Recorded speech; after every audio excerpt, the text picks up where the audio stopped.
Orient bell tiles studio से आप देख रहे हैं एबीपी न्यूज।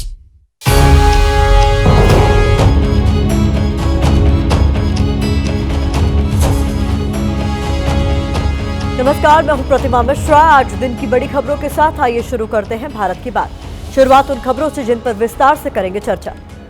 महाराष्ट्र निकाय चुनाव के नतीजे आप सुबह से ही देख रहे हैं एबीपी न्यूज पर। इन नतीजों की बिग पिक्चर क्या है, उसका विश्लेषण आज हम करेंगे। बीएमसी में हार के साथ ठाकरे परिवार का आखिरी किला भी ढह गया। उद्धव ठाकरे कहां पर बीजेपी से बीएमसी की बाजी हार गए, ये भी हम आपको बताएंगे। वाराणसी में अहिल्याबाई होलकर की प्रतिमा तोड़े जाने पर सियासी घमासान शुरू हो गया है। विपक्षी पार्टियों ने बुलडोजर एक्शन की तुलना औरंगजेब काल से क्यों की, ये खबर भी आपके लिए होगी। और हर दिन की तरह रात 8:30 बजे आप मेरे साथ देखेंगे स्पेशल रिपोर्ट मुंबई का धुरंधर देवा भाव। शुरुआत करते हैं और आज सबसे पहले महाराष्ट्र के महामुकाबले की बात करें। महाराष्ट्र निकाय चुनाव के नतीजे सामने आ चुके हैं। निकाय चुनाव के नतीजों से महाराष्ट्र में नए सियासी समीकरण भी निकलकर सामने आए हैं, क्योंकि ये चुनाव भले ही 29 नगर निगम का था, लेकिन इसका सियासी वजन किसी विधानसभा चुनाव से कम नहीं है। वजह यह है कि अकेले बीएमसी का बजट देश के 8 से 9 राज्यों के बजट से ज्यादा है। तो सबसे पहले हम जल्दी से महाराष्ट्र निकाय चुनाव के नतीजों की बिग पिक्चर आपके सामने रखते हैं। इसके बाद इन नतीजों के मायनों का विश्लेषण आपके लिए करेंगे। तो इन चुनाव में सबसे बड़ी लड़ाई बीएमसी के किले पर कब्जे की थी। पूरे देश की निगाहें बीएमसी के रिजल्ट पर टिकी थी। पहली बार बीएमसी पर बीजेपी अपनी विजय पताका फहराने में कामयाब हुई है। हालांकि बीएमसी में दूसरे नंबर पर उद्धव गुट काबिज हुआ है। एकनाथ शिंदे की सेना तीसरे नंबर पर है। इसके अलावा 4 बड़े नगर निगम, जिनमें पुणे, नागपुर, ठाणे और भिवंडी शामिल है, इन पर भी बीजेपी गठबंधन का कब्जा होता हुआ नजर आ रहा है। पुणे और पिंपरी चिंचवाड़ नगर निगम में चाचा भतीजा शरद और अजीत पवार का जोड़ी बनाना भी सफल साबित नहीं हुआ। बीजेपी की रणनीति के आगे पवार पावर फेल हो गई। ओवैसी की पार्टी ने भी बीएमसी में अब तक 6 सीटों पर कब्जा किया है। हालांकि फाइनल नतीजे आने अभी बाकी है। अब हम बीएमसी के रिजल्ट का सियासी पोस्टमार्टम करेंगे, क्योंकि बीएमसी के नतीजों से महाराष्ट्र की राजनीति में बड़ा उलटफेर हुआ है। आजादी के बाद पहली बार बीएमसी में बीजेपी का मेयर बनने जा रहा है। दूसरी तरफ जो बीएमसी ठाकरे परिवार का आखिरी गढ़ था, इन नतीजों के बाद वो गढ़ भी ढह चुका है।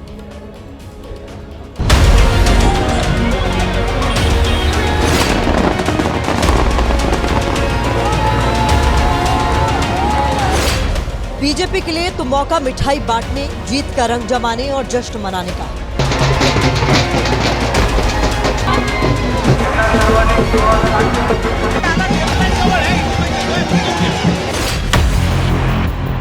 लेकिन ठाकरे ब्रदर्स के लिए वक्त मंथन का है।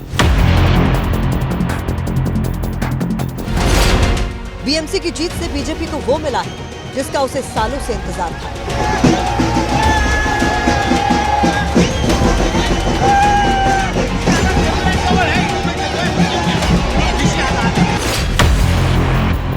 ठाकरे ब्रदर्स की हार ने उनसे वो छीन लिया है जिस पर करीब 3 दशक से ठाकरे परिवार का राज था। अब सवाल यह है कि बीजेपी कैसे बीएमसी की बाजीगर बनी और ठाकरे ब्रदर्स की रणनीति कहां फेल हो गई। पहले फोकस बीजेपी की स्ट्रैटेजी पर करते हैं, क्योंकि इस मुकाबले में वो ही विनर बनकर निकली। एक्सिस माई इंडिया के एग्जिट पोल के मुताबिक 44% महिलाओं ने बीजेपी प्लस को वोट दिया है। माना जा रहा है कि महाराष्ट्र में लाडकी बहन योजना की लोकप्रियता बरकरार है। महाराष्ट्र के मुख्यमंत्री देवेंद्र फडणवीस के चेहरे पर प्रदेश की जनता को विश्वास है। केंद्र से लेकर विधानसभा और अब निकाय में ट्रिपल इंजन वाली सरकार की नीतियों पर पब्लिक को भरोसा है। इसके अलावा बीएमसी के नतीजे इस बात का भी प्रमाण है कि महाराष्ट्र की जनता शिंदे सेना को ही असली शिवसेना समझती है। लोकसभा से लेकर विधानसभा और नगर निगम चुनाव के नतीजों से भी इस पर पक्की मुहर लग चुकी है। 25 जगह पर भारतीय जनता पार्टी और मित्रों का विजय हुआ है।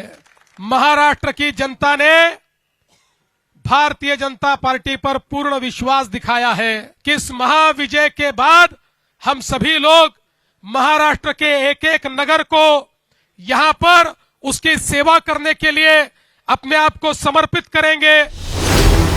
अब बात ठाकरे ब्रदर्स की करते हैं। दोनों भाई अपने सियासी अस्तित्व को बचाने के लिए 20 साल बाद साथ आए थे, क्योंकि लोकसभा और विधानसभा के रिजल्ट से दोनों की राजनीति हाशिए पर जाने का खतरा था।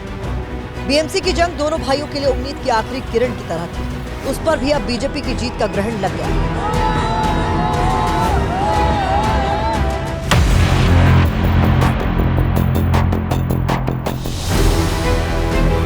जानकारों की माने तो इस चुनाव में ठाकरे भाइयों के साथ आने से मराठी और गैर मराठी का मुद्दा बड़ा बना।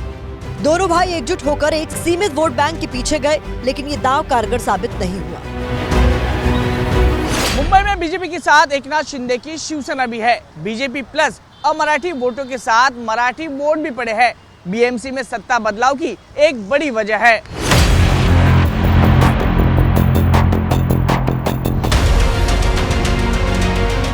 राजनीति के जानकारों का यह भी मानना है कि उद्धव और राज ठाकरे के साथ आने का कोई फायदा नहीं हुआ। इससे उलट महायुति गठबंधन को इसका फायदा मिला, क्योंकि राज ठाकरे की वजह से उत्तर भारतीय बीजेपी के साथ हो गए। दूसरी तरफ राज उद्धव के साथ आने से कांग्रेस गठबंधन से बाहर चली गई। इसका असर ये हुआ कि एंटी बीजेपी वोटों में भी बिखराव हो गया। फिलहाल जानकारों का यह भी मानना है कि उद्धव ने कांग्रेस के बजाय राज ठाकरे के साथ जाकर बड़ी गलती की, क्योंकि राज ठाकरे के पास बीएमसी में कुछ खास नहीं था। जाहिर सी बात है कि शिंदे की तुलना में ठाकरे, दोनों ठाकरे को मराठी मानुस ने ज़्यादा चुना है। हालांकि भाजपा को भी मराठी वोट मिलते हैं, क्योंकि 140 मराठी प्रभाव वाले वार्डों में से 70 से ज़्यादा ठाकरे की दोनों पार्टियां नहीं ले पाई है। इसका मतलब यह है कि 50-50 का प्रतिशत वहां पर दिखता है।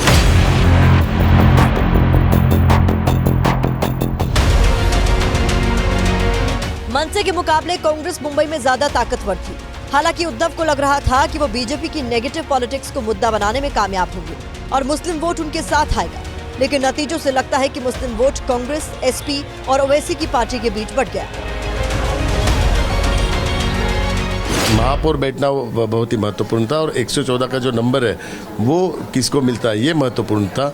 वो महायुति को मिला है। महापौर महायुति का बैठने वाला है। जो महायुति को उन्होंने आशीर्वाद दिया है वो बहुत ही अभूतपूर्व है। मराठी लोगों ने महायुति के पीछे सपोर्ट किया, आशीर्वाद दिया है और ये जीत बहुत ही महत्वपूर्ण है हमारे लिए। परिणाम ये हुआ कि सालों तक ठाकरे परिवार का अभेद्य किला रहा बीएमसी अब बीजेपी राज की नई पहचान बन गया। इसे संयोग कहें या प्रयोग, महाराष्ट्र निकाय चुनाव में इस बार जमकर हिंदू मुसलमान की राजनीति हुई। निकाय चुनाव में बात बिजली, पानी और सड़क जैसी बुनियादी मुद्दों की होनी चाहिए थी, लेकिन बात हुई बुर्का, हिजाब, नाड़ा पजामा की। हालांकि अब बीएमसी में बीजेपी अपना मेयर बनाने जा रही है। ऐसे में सिर्फ बयानबाजी से काम नहीं चलने वाला, बल्कि बुनियादी मुद्दों पर काम की डिलीवरी करना बीजेपी के सामने एक बड़ा चैलेंज होगा। बीजेपी मेयर के सामने चुनौतियां क्या होगी, अब उन पर एक नजर डालना जरूरी है। मुंबई में बीजेपी मेयर के सामने सबसे बड़ी चुनौती बाढ़ से निजात दिलाने की होगी, क्योंकि हर बार मानसून में मुंबई बाढ़ का कहर झेलती है। बीजेपी मेयर के सामने दूसरी चुनौती ट्रैफिक जाम और खराब सड़कों को दुरुस्त करने की होगी। यह भी मुंबई वालों के लिए एक बड़ी समस्या है। मीठी नदी को साफ बनाने की चुनौती भी बीजेपी मेयर के सामने आएगी, क्योंकि मीठी नदी की सफाई पर करोड़ों रुपए खर्च होने के दावे होते रहे हैं, लेकिन नदी में गंदगी बरकरार है। मुंबई को पेयजल संकट से राहत दिलाना भी बीजेपी मेयर के लिए एक बड़ा टास्क होगा, क्योंकि मुंबई में रोजाना 400 से 500 मिलियन लीटर पानी की कमी है। इसके अलावा दिल्ली की तरह मुंबई का वायु प्रदूषण भी लगातार बढ़ता जा रहा है। ऐसे में बीजेपी मेयर के सामने मुंबईकरों को साफ हवा देना भी एक चुनौती होगा। हालांकि अभी चुनौतियों की बात कोई नहीं कर रहा, बल्कि जीतने वाली पार्टी के नेता अब भी जय श्री राम और जय महादेव का ही राग अलाप रहा है। मैंने पहले दिन से कहा था, सब जगह एक भगवामय वातावरण था। मेयर की कुर्सी पे जय श्री राम और आई लव महादेव के विचार के सोच के हमारे मेयर बैठने की सारी पूरी तरीके से तैयारी है। वक्त जीत के बाद वादों की डिलीवरी पर बात करने का है, लेकिन अभी कोई उस जोखिम भरी राह पर जाना नहीं चाहता है, क्योंकि उससे जनता को ये पूछने का मौका मिलेगा कि बताइए बीएमसी में बैठकर अब मुंबई का कायाकल्प कैसे होगा। यही वजह है कि महाराष्ट्र सरकार में मंत्री नीतीश राणे जय श्री राम और जय महादेव का गुणगान कर रहे हैं। हमारे महाराष्ट्र के मुख्यमंत्री देवाभाऊ को ये मिला, ये भगवा आशीर्वाद है और इसलिए मैं महायुति के सभी मेरे नेतागणों को, मेरे प्रदेश अध्यक्ष रवि चौहान जी को, हमारे एकनाथ शिंदे जी को दिल से अभिनंदन करता हूं। वैसे इस पूरे चुनाव में नीतीश राणे ने जमकर हिंदू मुसलमान वाली राजनीति की। कोई बुर्खा वाली मेयर बनने पे उनको कोई ऐतराज नहीं था, तो तभी तो हमारे मुंबई के हिंदू समाज को ये समझ गया कि ये हमारे बाला साहब का बेटा हो ही नहीं सकता। इनको अभी पाकिस्तान और इस्लामाबाद जाने का वक्त आ गया। हालांकि जीत के बाद बीजेपी आरोप लगा रही है कि नकारात्मक राजनीति करने वालों की हार हुई है। यहाँ भी बयानबाजी हिंदू मुस्लिम वाली राजनीति के इर्द गिर्द ही हो रही है। मैं पूछना चाहता हूं श्री उद्धव ठाकरे जी से और संजय राउत जी से कि मुर्शिदाबाद में बनने वाली बाबरी मस्जिद के पक्ष में आप हैं या नहीं। नकारात्मक राजनीति करने वालों को महाराष्ट्र की जनता ने एक करारा जवाब दिया है कि मैं विपक्ष से पूछना चाहता हूं कि इंडी गठबंधन का अस्तित्व अब है या नहीं है। नतीजों के दिन एक विवाद उस वक्त खड़ा हुआ जब शिवसेना उद्धव गुट के सांसद संजय राउत ने वोटिंग में धांधली का आरोप लगाया, उंगली से स्याही मिटने का मुद्दा बनाया। वहीं लोकसभा में नेता प्रतिपक्ष राहुल गांधी ने पोस्ट किया, चुनाव आयोग का नागरिकों को गुमराह करना ही हमारे लोकतंत्र में भरोसे के खत्म होने की वजह है। वोट चोरी एक राष्ट्र विरोधी काम है। बीजेपी की तरफ से इन आरोपों पर जवाब दिया गया। जहां राष्ट्रवादी कांग्रेस को बटन दबाया गया है वहां कमल के ऊपर लाइट ऑन होती है। वैसा मशाल का हो गया, वैसा इंजन का हो गया। और चुनाव आयोग के जो लोग हैं वो हमारी शिकायत सुनने को तैयार नहीं। 200 कितने का हाउस हो और कांग्रेस पार्टी का जनाजा उठाने के लिए 4 लोग भी जीत कर नहीं आए। कभी ईवीएम गलत है, कभी चुनाव आयोग गलत है, अब शाही गलत है। राहुल जी, गलत है आपकी नीतियां। फिलहाल बीजेपी की जीत पर पूरे देश की नजर है, क्योंकि यहां से महाराष्ट्र की राजनीति एक बड़ी करवट लेने वाली है, जिसका असर दिल्ली तक के सियासी गलियारों में देखने को मिलेगा। बात महाराष्ट्र की हो रही है तो हमारी दूसरी खबर भी मराठी अस्मिता से जुड़ी है। इस खबर के केंद्र में मराठी अस्मिता का प्रतीक रही लोकमाता अहिल्याबाई होलकर है। अहिल्याबाई होलकर की मूर्ति पर वाराणसी में बुलडोजर चला है। इसके बाद यूपी से महाराष्ट्र तक सियासी गलियारों का तापमान बढ़ गया है। अहिल्याबाई होलकर की मूर्ति के अलावा मणिकर्णिका घाट पर प्राचीन मणि चबूतरे को ध्वस्त किया गया है। इसके अलावा चबूतरे के साथ लगी दूसरी देवी देवताओं की प्राचीन मूर्तियां भी तोड़ दी गई। मणिकर्णिका घाट के जो वीडियो सामने आ रहे हैं उनमें ये मूर्तियां घाट पर खुले में इधर उधर पड़ी हुई नजर आ रही। देवी अहिल्याबाई होलकर की मूर्ति भी यूं ही बिखरी पड़ी है। दरअसल मणिकर्णिका घाट की साज सज्जा बढ़ाने का काम चल रहा है। इसके लिए बुलडोजर से घाट पर निर्माण को तोड़ा जा रहा है। जिस मणिकर्णिका घाट पर बुलडोजर चलाकर अहिल्याबाई होलकर की मूर्ति को तोड़ा गया, उस घाट को अहिल्याबाई होलकर ने ही 1791 में बनवाया था। सोशल मीडिया पर वायरल हुई यहाँ की जो तस्वीरें हैं वो ये बता रही हैं कि पहले प्राचीन मूर्तियों की स्थिति क्या थी और अब मूर्तियों की हालत क्या हो गई है। अब मणिकर्णिका घाट पर सरकार के इस एक्शन का विपक्ष कड़ा विरोध कर रहा है। कांग्रेस और समाजवादी पार्टी आरोप लगा रही है कि कायाकल्प के नाम पर काशी की आत्मा को बुलडोजर से रौंदा जा रहा है, विरासत पर बुलडोजर चलाया जा रहा है। इस तोड़फोड़ पर इंदौर से लेकर काशी तक प्रदर्शन हो रहे हैं। इंदौर और काशी से अहिल्याबाई का कनेक्शन क्या है वो आपको बताएंगे। पहले प्रदर्शन पर ये रिपोर्ट आप देखिए।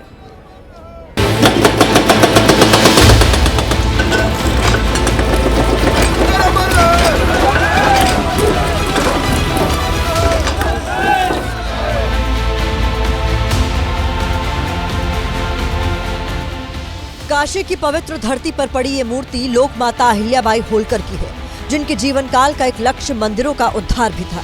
जिस मणिकर्णिका घाट पर देवी अहिल्याबाई होलकर की मूर्ति को तोड़ा गया, उसी मणिकर्णिका घाट को 1791 में अहिल्याबाई होलकर ने ही बनवाया था। फिलहाल अभी यहाँ पर पूरी तरह से बालू से ढका हुआ है और ये शिवलिंग है। शिवलिंग की भी आप आकृति देखिएगा कि यहाँ पर किसी जगह का जो वीडियो है वो वायरल हो रहा है। ये सब धार्मिक नगरी वाराणसी के मणिकर्णिका घाट पर चल रहे सौंदर्यीकरण और पुनर्विकास के काम को लेकर किया गया। पहले बुलडोजर चला और फिर वहां लगी प्राचीन मूर्तियों को जमीन पर फेंक दिया गया। देवी का अपमान देख लोगों का गुस्सा फूट पड़ा।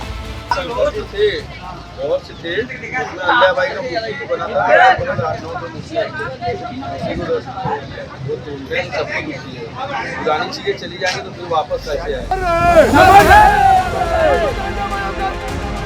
बनारस पे लगते ये नारे एक संस्कृति के विध्वंस के बाद वेदना की उपज है। डीएम साहब कह रहे हैं कि दीवार पर कुछ कलाकृतियां थी जो निर्माण कार्य के दौरान प्रभावित हुई हैं। डीएम साहब प्रभावित नहीं, उन्हें तोड़ा गया है। जिसका सबूत ये तस्वीरें।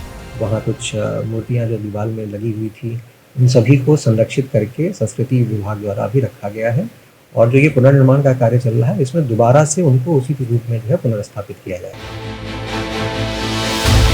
तस्वीरें झूठ नहीं बोलती, लेकिन तस्वीरों को देखने के बाद भी ढोंग हो रहा है। वाराणसी की अजगरा सीट से विधायक त्रिभुवन राम सब कुछ देखकर भी कह रहे हैं, कहाँ टूटी है मूर्ति। जो वाइब्रेशन था उससे कोई दीवार थोड़ी बहुत अगर हिली है तो उसको ये नहीं कहा जा सकता कि हम लोग मणिकर्णिका घाट के मंदिरों को और देवी देवताओं के जो उनकी मूर्तियां उनको हटा रहे हैं, ये गलत है पूर्णतया। देवी अहिल्याबाई होलकर की मूर्ति को तोड़ने का गुस्सा मध्य प्रदेश तक पहुंच गया, जहां कांग्रेस समेत कई सामाजिक और धार्मिक संगठनों ने राजवाड़ा स्थित देवी अहिल्या प्रतिमा के सामने धरना प्रदर्शन दिया। मूर्तियां उचित स्थान पे भी रखी जाए, उनका मान सम्मान भी हो और पुनः जिस प्रकार से अहिल्या माँ साहब ने वहाँ मंदिर बनाया था, घाट बनाया था, उसको उसी के अनुरूप बनाया जाए और वो प्रतिमा वापस उसी प्रकार से स्थापित की जाए। कांग्रेस अध्यक्ष मल्लिकार्जुन खड़गे ने भी इस मामले को लेकर एक्सपोज करते हुए लिखा, भोंडे सौंदर्यीकरण और व्यवसायीकरण के नाम पर आपने बनारस के मणिकर्णिका घाट पे बुलडोजर चलवाकर सदियों पुरानी धार्मिक, सांस्कृतिक और आध्यात्मिक विरासत को ध्वस्त कराने का काम किया है।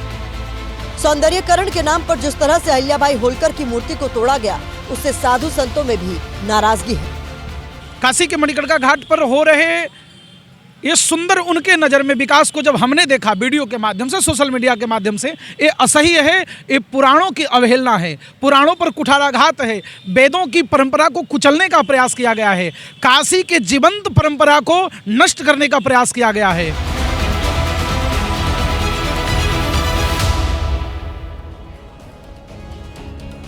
मराठा साम्राज्य की महारानी रही अहिल्याबाई होलकर ने पूरे देश में धार्मिक स्थलों का निर्माण कराया था।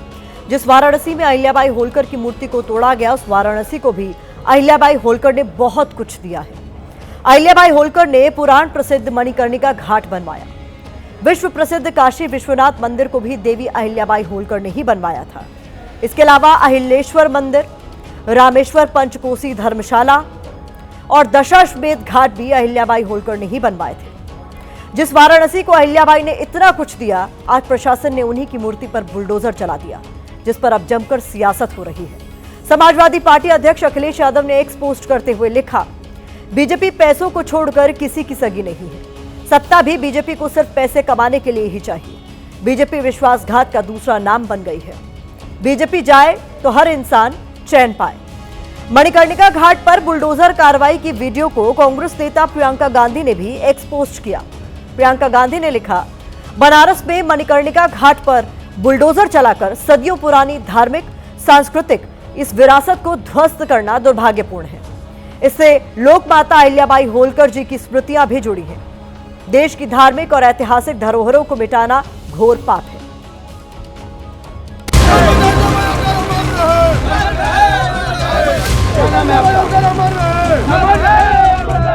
उस धार्मिक स्थान को विध्वंस कर रही है ये भाजपा की सरकार, योगी और मोदी की सरकार।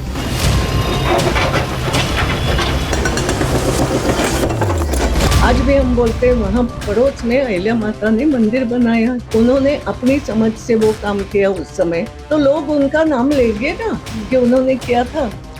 जो करता है उसका तो नाम होता है।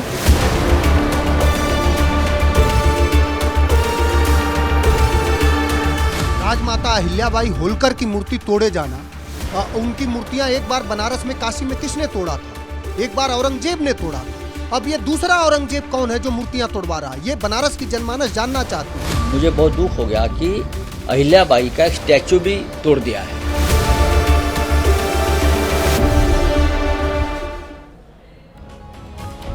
देवी अहिल्याबाई मालवा रीजन के तहत इंदौर की रानी थी। इनका शासन 28 साल 11 महीने और 19 दिन तक चला था।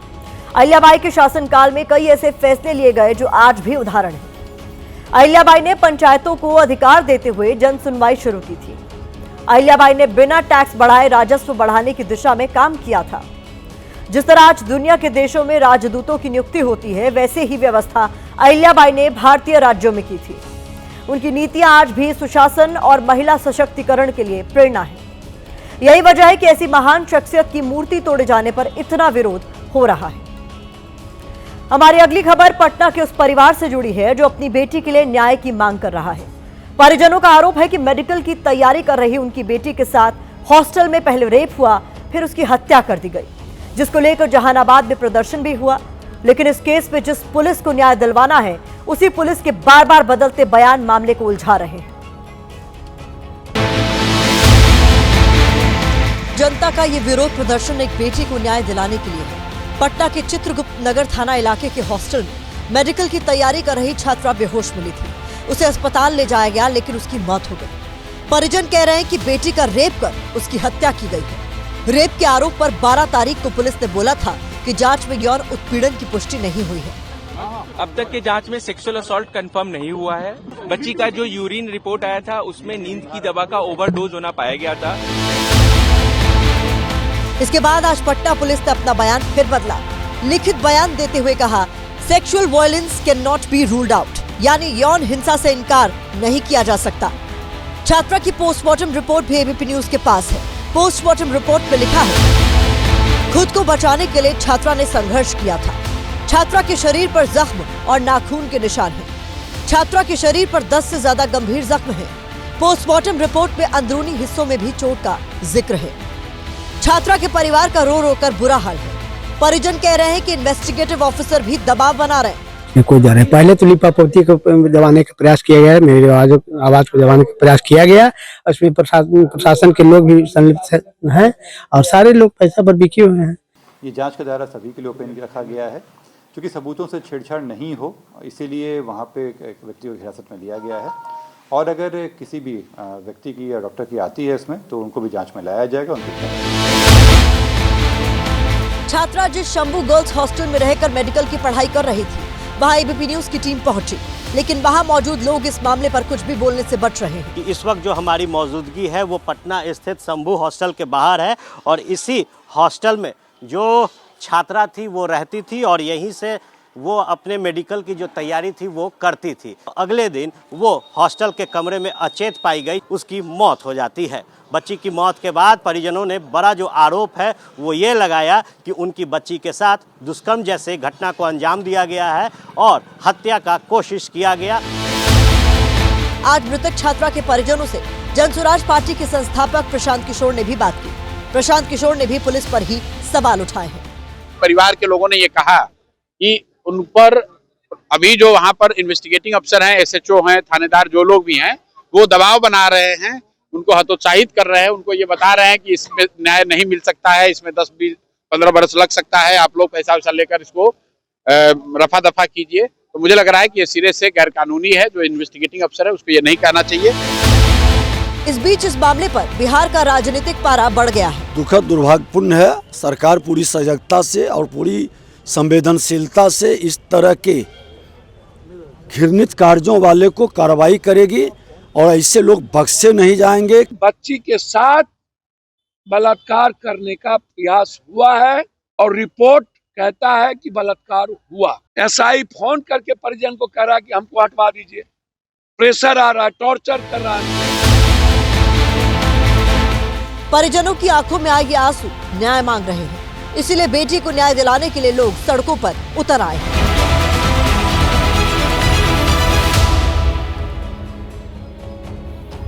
इस वक्त एक बड़ी खबर आ रही है। गोंडा के अस्पताल में चूहों की वीडियो पर भारत की बात में दिखाई गई खबर का बड़ा असर हुआ है। आपको बता दें, यूपी के डिप्टी सीएम ब्रजेश पाठक ने मामले में जांच के आदेश दे दिए हैं। डिप्टी सीएम ने 1 हफ्ते के अंदर जांच कर पूरी रिपोर्ट देने के लिए कहा है। 14 जनवरी को इसी शो में हमने वो रिपोर्ट दिखाई थी। अब इस रिपोर्ट का बड़ा असर हुआ है और गोंडा मेडिकल कॉलेज में चूहे दिखने के मामले में सरकार ने जांच के आदेश दिए।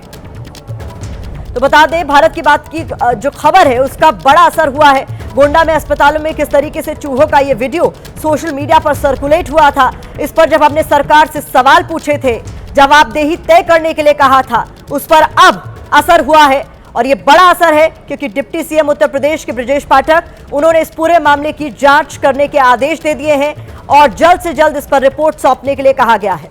गोंडा के मेडिकल कॉलेज में मरीजों के पास कुछ इस तरीके से चूहे दिखने का ये पूरा मामला था, जिसके सामने आने के बाद हमने इस खबर को प्राथमिकता से दिखाया था और अब इस खबर का असर हुआ है, जहां पर सरकार की ओर से जांच के आदेश दे दिए गए हैं। 14 जनवरी को हमने इसी शो में यह खबर दिखाई थी।